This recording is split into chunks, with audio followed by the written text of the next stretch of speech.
I received a really interesting question from a mom in Boston. She's pregnant with her second child, and she was really concerned because she read an interview done by an author named Florence Williams about how there are toxins in breast milk.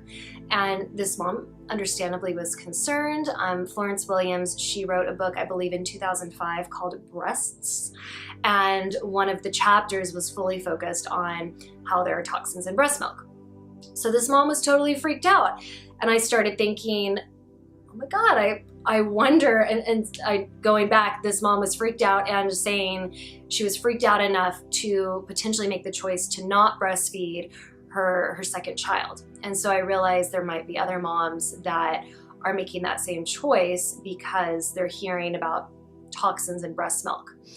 So first and foremost, I want to say that the toxins that are in breast milk, they are trace amounts.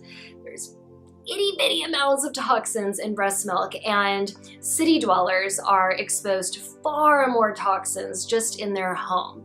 And I would say that most people who live near busy streets or just live life in general, we're exposed to all sorts of toxins. And so the pros of breastfeeding far outweigh the potential harm in the tiny bit of toxins that pass through our breast milk.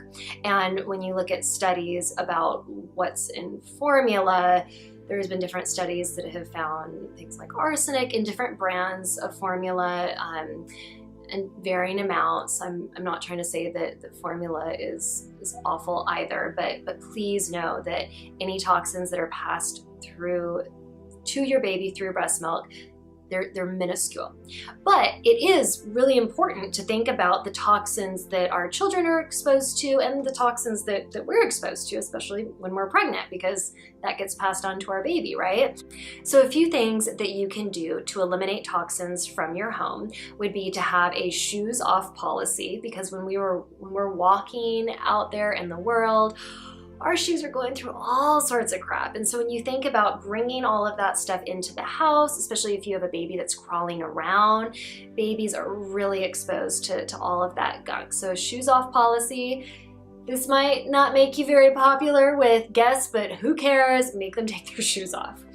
Something else you can do is get air purifiers for different rooms in your home, but especially the rooms where you spend most of your time, so the bedrooms specifically. You can also get air purifying plants. Spider plants are my favorite because I have a brown thumb, and spider plants are super easy to keep alive.